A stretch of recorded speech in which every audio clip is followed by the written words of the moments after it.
Começando mais um episódio aqui no canal da Start Econ, e esse episódio é um oferecimento da Nemu. A Nemu é uma plataforma que resolve de vez os problemas de atribuição nas suas campanhas de performance no seu e-commerce. Se você é um líder de e-commerce, sabe o quão é difícil a gente entender exatamente onde estão indo os nossos investimentos e quais são aqueles investimentos que estão de fato trazendo resultados para a nossa operação. Marcas como o Ipink, Nestlé, grandes marcas já utilizam a Nemu para tomar as suas decisões e ela está disponível para você também. Então, se você quiser saber mais, tem o QR Code na tela, um link aqui na sua descrição, clica e saiba mais sobre a Nemu. A Nemu, ela é a nossa mantenedora aqui na comunidade da Start Econ. Então, bora para mais um episódio.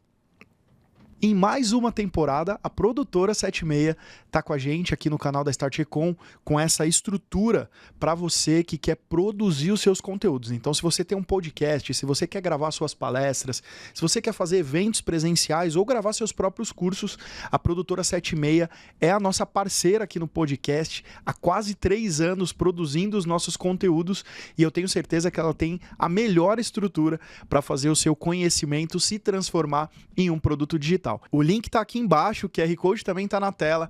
Acesse a Produtora 76 e fique por dentro de tudo que a produtora pode te oferecer para produzir o seu conhecimento. Começando mais um episódio do Start Econ Podcast nessa nova temporada, e o tema desse mês é falando sobre o futuro da performance. E aí não poderia ser diferente, eu trouxe as pessoas que mais entendem de performance nesse país. Gostaram? Boa apresentação, né? Joguei a régua lá em cima, né? Então vamos começar pela Angélica Mascarenhas. Ela é gerente de digital na Lingerie. Isso aí. Seja muito bem-vinda. Muito prazer em estar aqui com vocês para bater esse papo aí. Bom demais. Rodolfo Vieira, que já tá virando sócio do podcast, cara. Já tá no quinto episódio com a gente. Mas o Rodolfo, ele é consultor e especialista em growth performance, manja muito, já trabalhou em muitas marcas, tem um vasto conhecimento aí em performance para varejo e e-commerce. Seja muito bem-vindo também. Maravilha, muito obrigado pelo convite para mais um podcast e vamos aí juntos. E a gente está aqui também para as pessoas que não são próximas, ele se chama Martin da Nemu. Agora, para as pessoas que são próximas, ele é o Martin da Nemu. Não, falei errado. Tá certíssimo. Tá certo? Tá certo, é certo. Isso, então Martin, você é a garantia próxima. Beleza. Estamos bem próximos mesmo aqui, né? Seja muito bem-vindo, ele é CEO da Nemu e a Nemu é uma plataforma que ajuda os gestores de e-commerce e os heads de e-commerce a tomarem as melhores decisões em relação às suas campanhas de performance, né? Então, ele tira você das mãos dos dados das plataformas e traz um dado real de vendas e decisão. Então seja muito bem-vindo também ao podcast. A sua estreia no podcast da Start Econ, agora como mantenedor. Seja muito bem-vindo. Obrigado pelo convite, Igor. Bora pra cima, que o papo vai ser bom aqui. É isso mesmo. Eu ouvi dizer que já estava rolando um papo de meia hora no lounge. Vai. Né? E a Angélica falou que se a gente tivesse gravado já dava o episódio, não precisava nem vir pra cá. Beleza, vamos continuar alto nível. A régua tá lá em cima, hein? Então, ó, primeira pergunta, Angélica, que eu queria fazer pra você é que o mercado de e-commerce ele se baseou por muito tempo, numa atribuição ou numa gestão a partir de last click, de last click, isso. Então, cara, o último clique, a campanha, a atribuição que gerou a venda era a mais importante de todas. E a gente foi entendendo, ao longo do tempo, a complexidade de fazer gestão de performance, que não é bem assim, né? O last click não é bem assim. Aí a pergunta que eu quero te fazer é, o last click morreu de vez, não dá mais para olhar para isso, como que você tem visto na gestão da marca a gestão, né, e as tomadas de decisão a partir desse indicador? Sim.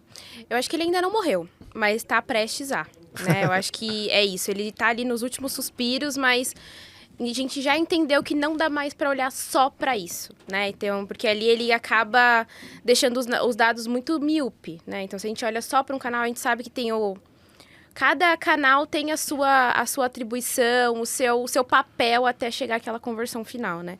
Mas eu acho que a gente ainda olha muito, na minha empresa a gente ainda olha bastante para o last click, mas cada vez mais otimizando o modelo de atribuição da ferramenta, não olhando mais só pelo last click, porque a gente vê um valor ali na ferramenta, principalmente algumas ferramentas são muito prejudicadas, né, ali com o last click, quando a gente fala de redes sociais, principalmente, marketing de influência, então acaba sendo muito prejudicado. Então a gente olha para os dois modelos. Mas eu acho que a minha empresa ainda não está com essa maturidade digital tão grande, então a gente ainda está nesse modelo, mas eu sei que tem grandes empresas que já nem olham mais pro last click, né? Então já consegue trabalhar com um modelo baseado em dados, olhar mais para uma conversão assistida, uma receita influenciada, que aí já acaba mesclando um pouco mais esses dados, tá? Mas ele está quase. Perfeito. Legal, perfeito.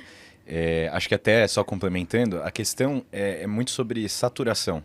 Se você olha para o last click por muito tempo e imagina, sei lá, 5 anos olhando só para last click, você está botando muito peso nas campanhas de fundo de funil.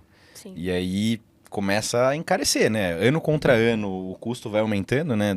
Da mídia, até a meta vai aumentar aí 12,5%. Nossa, nem fala. E aí a gente tem que diversificar. Mas ele surgiu no last click, ele surgiu de uma necessidade de padronização. Porque se cada plataforma fala uma coisa, e essa questão da receita influenciada também ainda tá por aí, você precisa ter um árbitro ali. Mas até emendando a segunda pergunta agora para o Rodolfo, como que funciona na prática modelos de atribuição baseados em dados e inteligência artificial? Legal. Acho que até trazendo um contexto histórico, acho que para a questão de modelos, né, de projetos, de mídias, eu comecei a questionar muito a estratégia e os canais a partir de cookie dropping, que nós tivemos ali até antes de um pouquinho de 2020, era bem forte esse assunto no nosso mercado, né? E aí quando eu comecei a questionar o modelo que o cookie drop acontecia, eu comecei a entender e questionar quais eram as jornadas dos clientes por canal. E aí você fala, poxa, se eu entendo que aquele canal, ele tem um comportamento, às vezes uma pessoa está já na boca, já está ali no carrinho, e por causa que eu coloquei um cupomzinho, ele voltou com outra atribuição e fechou por outro canal. Pô, qual que é o peso daquilo? E às vezes, até por esses modelos, a gente acaba até às vezes pagando um comissionamento maior, porque a gente faz aquelas negociações que a gente acha que a gente está ganhando, por quê? Negociamos por CPA. Nossa, que negociação boa, que ROI legal que a gente tem naquele canal. E aí eu comecei a questionar, por exemplo, até por modelo, poxa, mas olha quão pouca gente a gente trouxe por aquele canal. Olha o CPC daquilo, sabe? Tipo, baixo, né? Não é um negócio escalável quando a gente vai olhar para essa questão de last click. Incremento ou rouba-venda? Ou rouba-monte, né? Isso. E aí você começa até, claro, depois acho que não seria o foco que a gente discutiria, que às vezes você tem áreas, né, que tem silos que todo mundo quer provar que está entregando resultado. Sim. E vai pro last click, e aí cada um vai tentar atribuir o máximo, e até às vezes com esse processo, poxa, que às vezes como o negócio não cresce, mas como área você se prova como valor, né? E quando eu comecei primeiro com esse questionamento, né, a partir dos canais, eu comecei a fazer muitos testes para outros modelos de atribuição, até aproveitando das ferramentas. Porque cada ferramenta, elas evoluíram bastante, né? Se eu for olhar hoje, todas as plataformas já têm um desenvolvimento de machine learning, acho que o IA veio para o mercado, mas a gente que estava trabalhando com mídia, a gente já tinha um gostinho disso, né, no nosso dia a dia, principalmente com machine learning, que a gente via essa questão de escalonamento, e a gente já tinha muito essa preocupação com os dados e informações para as plataformas. E aí quando você começa a ter esse desenvolvimento de machine learning muito forte no mercado, eu já comecei a aproveitar bastante as ferramentas e comecei a fazer muito teste. Então, os primeiros testes, até que a gente estava conversando lá fora, lembro que eu estava num projeto que era de marca, né? Era uma marca. Normalmente, quando você trabalha com marca, eu gostava muito do social, porque ele entrega, como marketing, uma proposta de uma comunicação muito melhor do que Google, que, poxa, você vai pensar em texto. Pô, o que você está entregando num texto, sabe? Pô, você vai pensar num shopping. Pô, mas tem um monte de gente com shopping. Qual a identidade da sua marca que aquele anúncio trouxe? E aí quando você pensa como marketing, construção de marca, ele já não entregava. E quando você tem uma marca, você conseguir vender construindo marca é muito mais interessante. Então eu falei, poxa, por esse insight eu falava, poxa, acho que talvez seja interessante trabalhar com marca própria, né? Quando você tem o seu e-commerce numa marca. E aí eu fiz alguns testes com isso e trazendo para a questão do meta, esses números, né? E aí eu consegui ter alguns resultados, mas aí qual que era a minha dor no final do dia, naquela época, né? Porque mesmo eu trazendo essas informações e fazendo uma aposta, que aí, por exemplo, às vezes quando essa marca que eu tô trazendo era de legging que a gente vendia lá. Pô, tinha marca que vendia legging por 1/4 do preço. A gente vendia legging até 5 vezes o preço. Se eu tô no Google comparador de preço, quem comparador de preço vai clicar naquele anúncio? Entendeu? E o CPC daquilo, que era onde investia mais, era tipo 5, 6 vezes mais caro. Aí, pô, vamos fazer isso no Meta, vamos aproveitar, vamos inverter, vamos trazer fluxo para o site. 2 semanas, pô, não sofremos venda. Depois de 2 semanas começou o incremento. 1 mês e meio depois a gente tinha aumentado em 40% a venda do canal. Mas aí quando eu chego e falo assim, me prova isso. Vou pro GA. Então, tem vários cenários, só eu perdia bastante coisa, o né? que você fez? Você migrou 80% da verba de Google para 80% Meta. Isso. E trouxe 40% de incremento de receita. Depois de um mês e meio. Surreal. Mas aí quando você chega para isso, como que eu vou provar com dados que porque foi muito uma aposta. Uma aposta onde, se eu trouxer Uma aposta 5 100% vezes, estratégica, né? 5 vezes mais pessoas com o mesmo investimento, numa proposta questionando os canais de qualidade e estratégia para a marca, como que eu vou conseguir ter um aumento... essa foi o início, né? Mas como eu consegui provar isso? Porque na hora que eu vou puxar num GA, por exemplo, a estratégia, às vezes a pessoa entrou no meu marketing, mudou gadget, mudou um monte de coisa, e aí quando eu fui mostrar no GA, para aquele canal, mesmo mudando a atribuição, tinha crescido 15%. Mas só que teve... Para onde foi os 35%? De onde viu os outros 35%? Na ponta você via o resultado, né? É Isso. isso. Já não te mostrava, mas o resultado final da empresa você via. Isso. E até eu conheci a Nemo agora no E-Commerce Brasil, no primeiro bate-papo, e um dos pontos que a gente estava ali fora foi justamente... Me conta, né? O que eu... Nessa situação, né, que eu estava, por exemplo, olhando essa ideia, ou muitas vezes ainda faço isso em alguns outros projetos, o que eu ganharia, por exemplo, com a Nemo numa análise dessa, né? Porque muitas vezes a gente tem a ideia, a gente faz num cenário de uma aposta, só que na hora de provar por números e atribuição, a gente não consegue chegar nesse cenário, né? Já aproveita para responder. Tá bom, vamos responder. Só dando um passinho para trás, falando sobre essa questão que eu achei interessante, né? Modelo de atribuição baseado em dados e IA. Tem uma tendência nos Estados Unidos que é de questionar tudo que é black box. Então, digamos assim, baseado em dados. Quais dados? De quem? Quem que está reportando? Então tem uma crítica, né? Até o Google Analytics, que tem um modelo baseado em dados, mas é o Google reportando o próprio retorno. E aí, se você vai ver a distribuição, ele não muda tanto assim do last click. E a IA, enfim, o que é IA, né? Será que é uma forma só de, digamos assim, de tornar ainda mais complexo e enviesado esse assunto?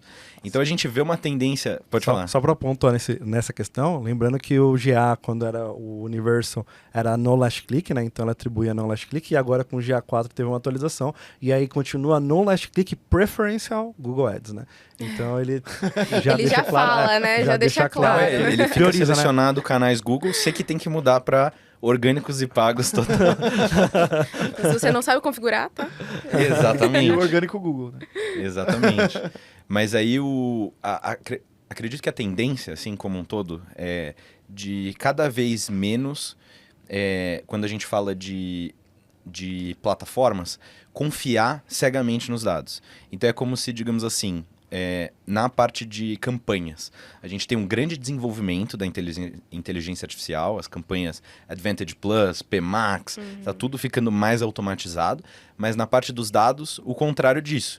Entender muito bem de onde está sendo coletado, como, porque tudo que vai ficando black box é muito difícil de auditar. E até você tinha muitos modelos no GA antes, agora não tem. Então, dito isso, a gente, por exemplo... Na parte de modelos de atribuição, a gente tenta tornar o mais simples e auditável possível quando a gente fala de dados. E aí a gente coloca inteligência artificial quando a gente fala de insights. Por quê? Porque Muito tem que legal. ser o domínio da marca, entender exatamente como que está sendo aquela qualidade de inputs. Mas respondendo exatamente a sua pergunta, né? Basicamente, a gente coleta a jornada inteira de compra com um pixel first party, que já vai ter uma redução de perdas pela LGPD, iOS, enfim, tem muitas coisas, troca de navegador, porque a gente vê os anúncios de Meta, por exemplo. O cara sempre cai no navegador do Instagram, aquele nativo, e depois tem que mudar do Chrome. A gente já viu que o pixel do GA4, ele acaba não identificando que é o mesmo usuário, já tem um monte de perdas aí. E aí a gente depois tem modelos de atribuição básicos, intermediários e avançados. E a gente entende que a marca, ela tem que... também depende de qual que é o nível de maturidade do time. Por quê? Se a gente troca de um, sei lá, last click, que ele está atribuindo 100% do peso de uma venda ali para o último canal, eu vou ter ali um retorno. Só que se eu mudar para um linear, que ele vai distribuir pelo peso inteiro da jornada, eu vou começar a trabalhar com ROAS de 0.5, 0.3. Isso é um pouco abstrato para quem não está muito acostumado. E depende um pouco do timing da marca. Então, por exemplo, se você... a gente sabe que tem marcas iniciantes que só trabalham com ROAS de meta e da própria plataforma. Aí, se você... Nesse caso, o recomendado é sair pro last click, porque você já vai ter uma melhoria focando nas campanhas de fundo de funil. O problema do last click é quando você está falando de uma marca que está investindo há 5 anos só em last click. Ainda mais num momento em que a jornada de compra ela está cada vez mais complexa. E você... o seu last click geralmente é o quê? Pesquisar no Google para ver se a marca é confiável. Então, e os outros canais que geraram demanda? Né? Quem que convenceu o cara a comprar? Aí lá, buscar no Google, né? Tipo, precisa gerar. Até ele chegar na busca do Google, ele passou por diversos canais. Alguém vendeu, né? Alguém fez isso pra ele. Alguém convenceu. Alguém convenceu, Exato. Primeiro, né? Alguém convenceu primeiro, né? Até nesse cenário que eu comentei, desse aumento de investimento, quando a gente começou a olhar, o próprio ROAS, quando... eu fiz essa migração, mas quem mais cresceu de ROAS last click foi o Google, porque teve um aumento de busca dos canais, dos produtos. Teve um aumento de venda no remarketing do Google. Então, E também porque você reduziu a demanda, consequentemente seu ROAS ficou maior, né? Sim. Então, por exemplo, fazer essa mudança na época, a gente conseguiu identificar que houve um aumento de demanda nessas campanhas. Aí, por exemplo, eu lembro que, claro, a gente fez algumas outras coisas, principalmente na questão de brand awareness, para questão de brand safety ali, de proteção da marca também no buscador.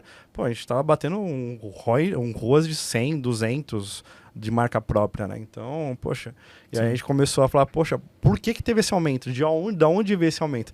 E aí quando chega nessa questão, né, de conseguir provar que era desse canal, era muito difícil. Aí na época a gente usou muito o modelo de atribuição do próprio Meta, né, para entender quanto que tinha crescido lá, e a gente se baseou, por exemplo, o GA ficou bem difícil de conseguir comprovar, e seria o canal mais ímpar, assim, né, teoricamente, né, que olha todos os canais, que você tem uma visão de todos os canais, mas quando a gente olhou no Meta, a gente chegou ao valor ali. O que a gente não enxergou muitas vezes o valor foi ali no last click. Mas a gente sustentou, né, essa estratégia muito pautada nisso, né?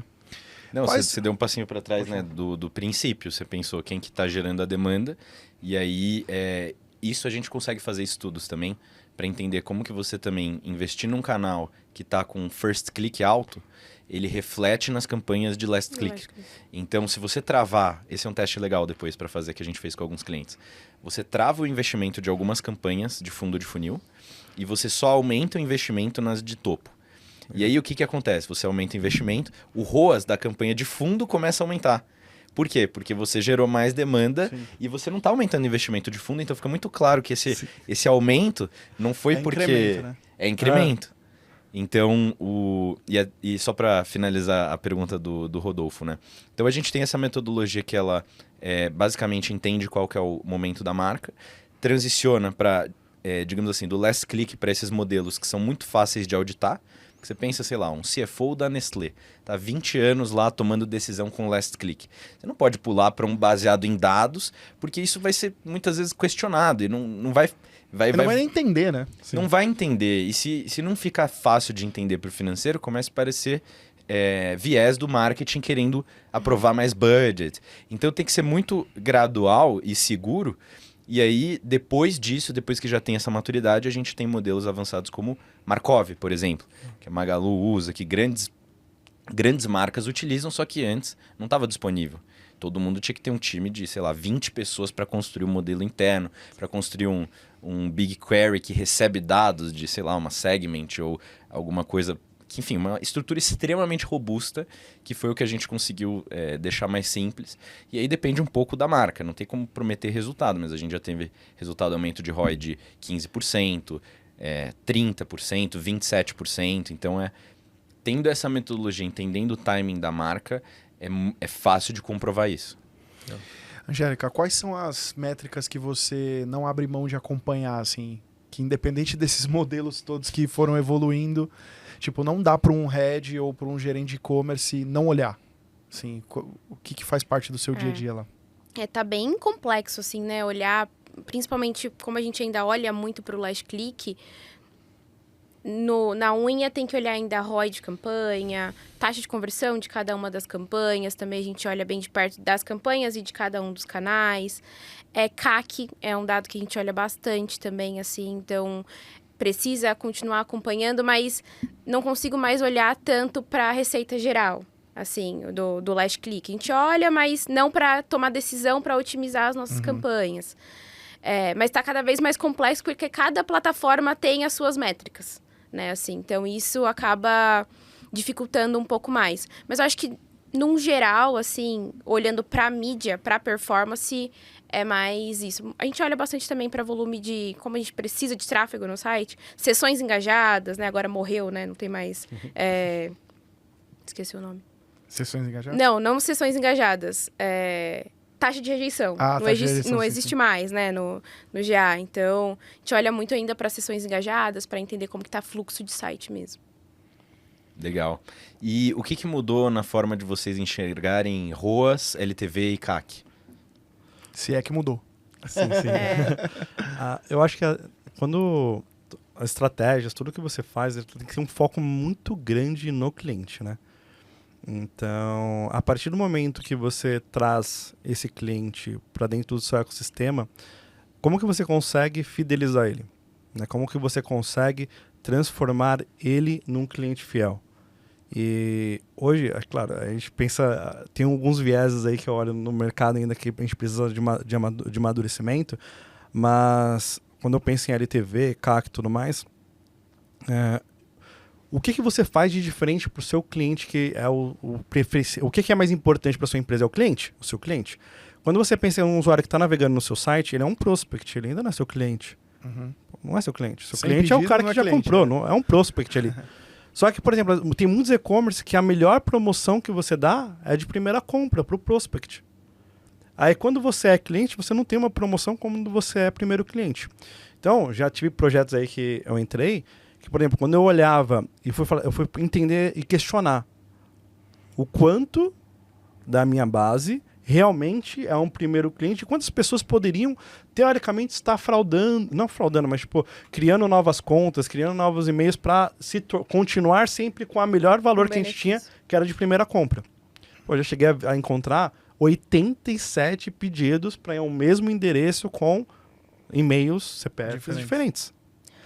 Aí, poxa, por que o cliente fez isso? Porque a marca priorizou trazer uma experiência para de primeira compra e não relacionamento com o seu cliente. Então, acho que, olhando para o mercado, e você olha em todos, tá? Não estou falando, é um problema que eu vejo no nosso e-commerce brasileiro, tá? Sim. Problema cultural, né? Cultural, então, porque todo mundo faz isso. Então, eu já questiono o nosso mercado nesse ponto. Porque quando a gente não olha isso, a gente tem um sério problema para entender o que é CAC e o que é LTV de verdade.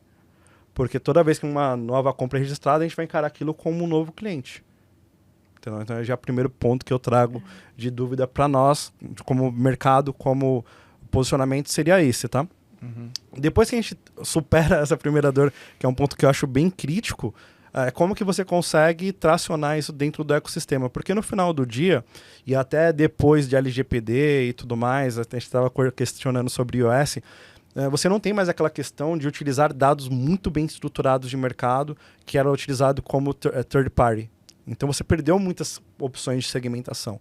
Você ter isso dentro de casa e utilizar como first party data, você estrutura dentro do seu CRM e você utiliza essa informação como segmentação e você vai precisar do quê? Atribuição novamente para entender como que é essa comunicação da sua base, como que está o resultado em cima da sua base, porque a sua base serve de inteligência. Então, quando eu olho para essa questão, eu vejo essa importância muito grande estrategicamente da base, como dados e insumos para levar mais inteligências para as nossas estratégias e depois pensar em como que você faz alavancas para aumentar a recorrência, para o número de vendas, upsell, cross-sell, para aumentar a LTV dessa sua base. Então, por exemplo, eu estou com um projeto hoje que é de suplementos. E lá a gente tem, desenhando um projeto agora de cashback, a gente faz coisas bem agressivas para os clientes que já são da nossa base, às vezes para conhecer um produto novo. Então, ó, compra aqui que eu vou te dar um cashback nervosíssimo para você, só para você conhecer esse produto.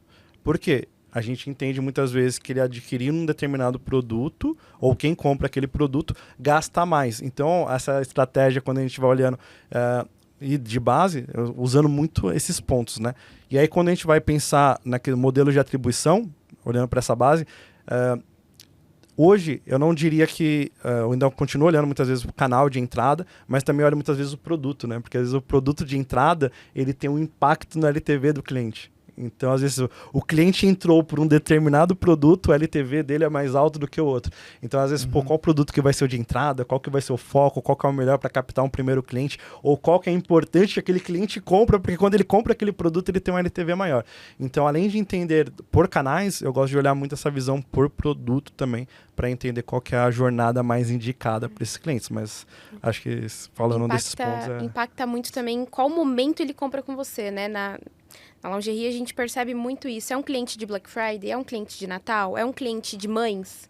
Ou não, é uma cliente que compra para ela mesmo e tem uma alta recorrência ali durante o ano, né? Que ela usa aquele produto para ela mesma, ou não, é uma marca muito presenteável para ela, então só vem em momento de Natal, mães e namorados, por exemplo. Então isso acaba impactando muito. Qual o momento que ele entra na sua marca, né? Para você entender qual que é o comportamento, qual que é o LTV dele, qual que é o ticket médio da compra daquele cliente também, isso impacta bastante. Quando eu acho que o ideal, né? O meu sonho, se eu fosse olhar por canais assim, né? Ter aquela visão que a gente normalmente seria esse ponto que você trouxe de cohort, olhando por atribuição, né? Você, claro, eu não tenho esses relatórios ainda, mas eu visualizo, poxa, eu queria ter isso. Onde eu pegasse, por exemplo, a gente tem umas coisas assim. Eu queria ter o cliente de meta, por exemplo, e entender qual que é o cohort dele. Então, a safra, por exemplo, quando normalmente a gente pega a safra, né? Pô, você pegou a do ano, você sempre tem uma linha roxa, uma linha azul, sei lá qual a cor que você coloca, que é muito forte, que é a da Black. Então, por exemplo, todo mundo que comprou em janeiro, ele vai voltar forte em comprar na Black. Então, você tem uma linha forte ali de Black no varejo digital. Mas como que seria essa daí por cada um dos canais de atribuição, né? Então, você entender isso daí seria, acho que seria um cenário bem interessante para ter como solução. Não tem isso daí, só tem essa ideia só, mas já conversando aqui, fala com o a Nemo já falou que vai Já vai criar. Tá sendo desenhado aqui, tô só coletando os feedbacks. Sim, mas eu acho que seria uma visão surreal para se ter, porque você consegue entender qual que é a taxa de recompra por canal, a frequência, entender quais o reteu, que você tem uma maior retenção da sua base. Acho que isso daí é fenomenal para se trabalhar, né? É muito legal o que ele falou, né, do produto de entrada, porque também, geralmente, o cliente que ele compra por desconto, ele está ancorado nesse desconto, né? Então, tem que analisar. Às vezes você vai ter ali uma... E aí eu acho que a gente está num momento em que, por exemplo, tem TikTok Shop. E o TikTok Shop, o pessoal tem visto que tem que ser um ticket médio muito mais baixo. Sim. E aí, acho que a estratégia que mais tem dado certo, que a gente tem visto nos clientes, é quando ele não só dá o desconto no produto principal, porque isso dá uma canibalizada boa, né, nas coisas, mas você encontra outro produto que tem um ticket médio mais baixo, sei lá, 50, 60 reais. Tem até cases que saíram aí, depois a gente pode compartilhar, se alguém quiser pesquisar. E aí, eu fico imaginando qual que é o LTV desse cliente que veio por 60 reais. E o ticket médio da marca é 300. Como é que será que essa jornada, acho que aí entra esse desafio. Mas enfim, de qualquer forma, muito bom insight. E complementando, pode nem existir uma jornada. Porque eu tenho visto, principalmente em algumas pesquisas sobre a relação de marca consumidor em fidelização, as novas gerações não têm mais fidelidade com marca. Oportunidade, né? E por isso, tanto Temu e tantos outros marketplaces de ticket baixo têm ganhado tanta relevância, porque a pessoa ela só quer comprar. E, enfim, por todas as crises econômicas e dificuldade com crédito e tal, ela só tem 50 reais. Então, assim, não é que ela quer uma roupa de academia porque ela precisa, não, ela tem 50 reais para gastar com algo. por isso que o TikTok tá fazendo tanto sucesso, porque a vitrine da loja virou a rede social, ou vice-versa, sei lá, né? Hoje eu entro no TikTok e só vejo anúncio de coisas baratas para comprar. Acho que até nesse ponto aí que você traz, só trazendo uma pimentinha, eu vejo marcas que têm uma posição muito legal dentro de um programa de relacionamento que gera mais ou menos uma gamificação, né? Sim. Então você pensa nas grandes marcas esportivas, pensou? Uma delas. Tem um clube de fidelidade com os clientes, onde eles correm, ganham pontos, participam Sim. de coisas, ganham pontos. Então, isso gera experiência, leva promoções exclusivas, acesso exclusivo a produtos. E é muito aquele ponto, né? Acho que a gente, como varejo, principalmente com o e-commerce, eu vejo muito essa questão de canibalização para dar um melhor benefício para o prospect. O que a gente faz para gerar esse relacionamento, né? A gente ainda está muito nessa questão de CAC, aquisição de cliente. Sempre essa discussão, né? Vamos aumentar a base, adquirir cliente, mas e o relacionamento? Sim. Tenho citar aqui o Shinohara, que é um dos conselheiros grandes de mercado, ele me tinha mandado um livro para ler, que era Foco no cliente que importa. Quem é o cara que importa para você? E se ele importa para você, o que você faz de diferente para ele? Exato. Entendeu? E aí, o que é o mais importante? Tá lá na primeira compra, né? Acho que... Exatamente, exatamente. Já indo para o final aqui, o que vocês imaginam ser as métricas do futuro? Ou se vocês olhassem para o futuro do e-commerce, né? A gente falou de passado aqui olhando muito para a Last Click, mas vamos tentar se transferir para os próximos anos. E aí eu queria que os dois respondessem. Responde primeiro para dar... Quem quiser responder primeiro, deixa o outro pensar um pouco mais. Mas o que vocês imaginam de métrica para o futuro? Assim? No futuro a gente precisa olhar o quê? Como varejo, ou como marca, ou como e-commerce? Eu até conhecendo agora um pouco mais a Nemu, eu vejo que é isso, ter clareza dos dados e da participação de cada um dos canais naquela jornada do cliente, né? Então, é isso que você falou, né? A gente trabalha muito com caixa preta, né? A gente não sabe o que tem ali, como está sendo atribuído. Eu acho que ter essa clareza da participação de cada um vai até acabar um pouco com isso. Isso aqui é mídia de topo de funil, de fim de funil. É tudo mídia para gerar conversão no final, entendeu? Cada uma tem o seu papel, né? O seu step ali, mas todo mundo quer gerar conversão no final. Então, eu acho que para mim ainda é conseguir ter essa clareza da posição e da participação de cada um. Não sei qual vai ser o nome da métrica. Não sei. Fonte da verdade é o nome da métrica.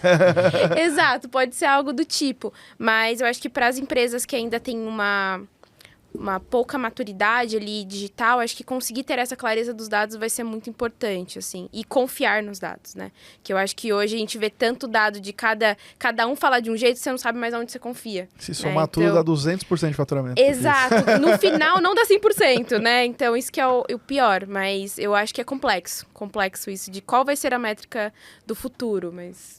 O que você imagina, cara, Olha... a métrica ou as métricas? Quando você trabalha assim e você vê diferentes modelos de negócio e de empresas, mesmo hoje, né, o mesmo KPI que você olha que é muito importante para um e-commerce não é bom para um outro. A gente estava até discutindo a questão de atribuição. Não é que a Nemo tem vários modelos que a gente estava conversando ali, mas não é cravado na pedra que aquele modelo vai ser bom para todo mundo. Às vezes você vai ter que testar. Testar até você achar qual é o modelo de atribuição que impacta mais assertivamente no seu negócio. Né?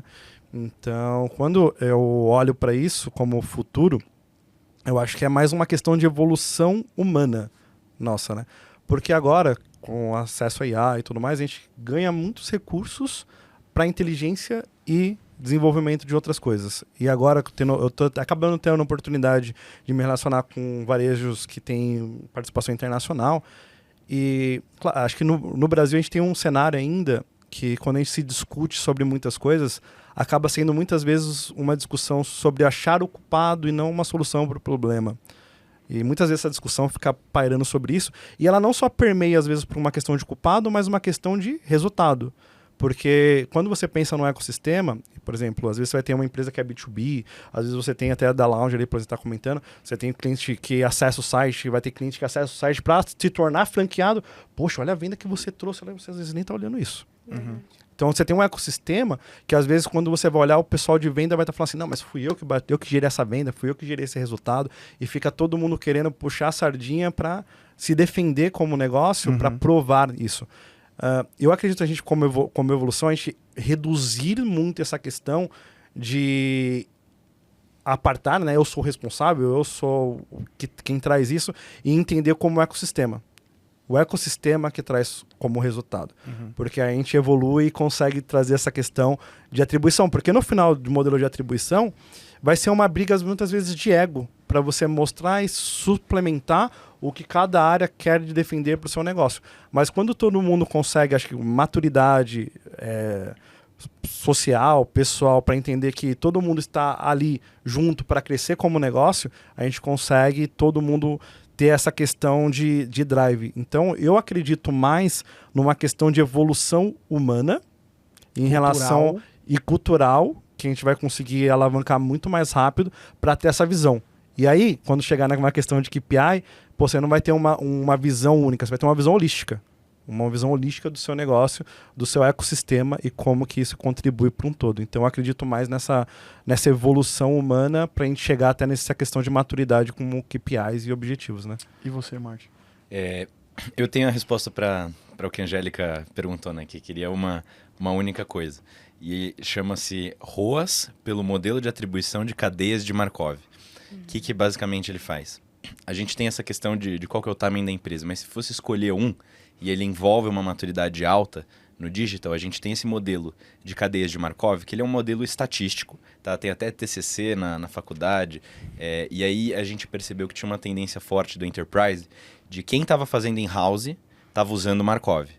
Enfim, Magalu, Casas Bahia, a gente ouviu esse nome por aí. E a gente viu que nos Estados Unidos também era o modelo mais escolhido. Qual que é a premissa? Análise de jornadas. Então, a gente tem várias jornadas. TikTok, Meta, Google, influenciador, etc. Vários pontos de contato. Só que esse modelo, ele compara jornadas. Então, vamos supor uma jornada que eu tenho Meta, Google e TikTok, e uma jornada que eu só tenho Meta e Google. E aí, nessa jornada que tem Meta, Google e TikTok, eu tive 100 vendas. E na que só teve Meta e Google, eu tive 70 vendas. Então, a gente consegue comparar e falar assim, com o TikTok a gente teve 30 vendas a mais. Então, vamos dar um peso 0,3 para o TikTok e 0,7 para os outros. E aí, essa comparação e essa análise de como um ponto de contato ele aumentou a taxa de conversão, ele te dá essa resposta. Então, digamos assim, se fosse para escolher uma métrica, seria esse ROAS por cadeias de Markov. E aí, eu quebraria ele por novos clientes ou clientes recorrentes. Então, eu faria esse ROAS cadeia de Markov por novos clientes, para olhar para aquisição. E aí, se eu fosse olhar geral, eu faria isso. E a gente também acabou de trazer isso para a Nemo. Foram muitos meses, né, de pesquisa. Não está disponível para todo mundo ainda, mas tem vários grandes varejistas que estão... Só para o Rodolfo Angélica. Para alguns clientes. Estão com a gente. Mas já tem gente usando esse modelo, já, além dos grandes varejistas, assim. Sim, tem sim. Legal. E aí ele é interessante porque ele é neutro. Ponto de contato, né? Ele é neutro, ele é neutro, mas ele requer, digamos assim, você precisa estar confiando muito bem no fundamento dessa base. Então o last click tem que estar certinho. Então questionem. Vocês estão trabalhando com, seja fornecedores ou prestadores de serviço, qual que está sendo essa qualidade ali da minúcia, né? De como que esse dado está sendo coletado. Capturado, sim. Porque ele vai trabalhar com essa análise baseado nesses dados. Né? O futuro tá aí, então, você viu, né? Nem tá muito longe. Até aproveitando que a gente veio nesse bate-papo, né? Para conhecer e trazer algumas coisas, a gente pôde aprofundar melhor aí umas questões de Nemo. Mas agora, saindo daqui, se a gente quiser puxar um trial, a gente precisa do quê? Se tiver pensando nessa questão de dados que você trouxe, né, da cadeia Markov, tem toda uma questão de qualidade de captação de dados. Então, por exemplo, porque tem um monte de gente aí que tem problema na implementação e na captação de dados. Para começar, você vai analisar isso, vai conseguir ajustar nesse ponto, a gente consegue rolloutar com algum cenário, como que seria, por exemplo, se a gente quiser começar a sair daqui e já puxar alguma coisa com você aí? Não, essa parte da coleta de dados é o que a gente faz, né? Então, a gente implementa um pixel que ele vai fazer essa coleta, então ele não depende do GA, por exemplo. Então, mesmo que tiver ruim, você pode fazer duas coisas em paralelo, implementar, e aí tem que entrar no site, a gente não dá trial para todo mundo, né? Tem que entender. Tem que ser amigo do Martin ou entrar no site. Na verdade, a gente não dá trial, né? Mas a gente, dependendo do projeto, pega que se for interessante. Mas como que as pessoas conseguem falar mais contigo se se precisar, enfim, ter esse contato e tudo mais? LinkedIn, Instagram, onde você está mais presente? LinkedIn, Martim Lemos, e o site é usinemo.com.br. Se você digitar nemo.com.br, entra também. Legal. Boa. Legal. Já estendendo a pergunta para vocês, como que as pessoas conseguem se conectar com vocês, caso queiram estender mais essa conversa? Opa. LinkedIn, né? Acho que Maria Angélica, você me encontra lá também.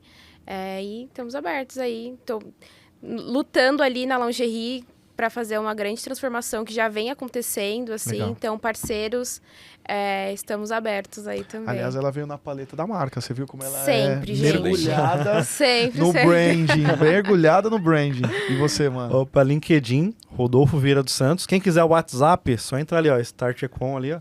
A galera tá lá, aí a gente compartilha contato, sejam todos bem-vindos lá também. Acho que a galera que tá aqui participa lá também. Essas discussões que vocês puderam acompanhar aqui, rola lá diariamente, né? É isso aí, cara. O Rodolfo vende a comunidade melhor que eu. Muito Ele é bom. bom, Tá viu? ele, Gostei, não é, gostei. mano? Você viu, cara? Ele vai ser o host do podcast. Ô, Jorge, contrata o Rodolfo e me demite, porque o Rodolfo é top de host de podcast. E você que tá assistindo o episódio até agora, também se inscreve no canal, curta, comenta, compartilha esse episódio com alguém, que eu tenho certeza que vai ajudar muita gente. Se você estiver no Spotify, também dá umas 5 estrelinhas lá, ajuda a gente a reposicionar. E também se inscreve para você não perder nenhum episódio. Martin, obrigado. Martim, que agora a gente é íntimo. Obrigado, Rodolfo. Angélica também. Que sejam o primeiro de muitos, né? Gostei desse time aqui. Esse time é alto nível. Parabéns. Muito foi muito Obrigado bom, mais muito uma bom Obrigada, vez. papo. pessoal. Valeu, gente. Até o próximo episódio. Valeu e tchau.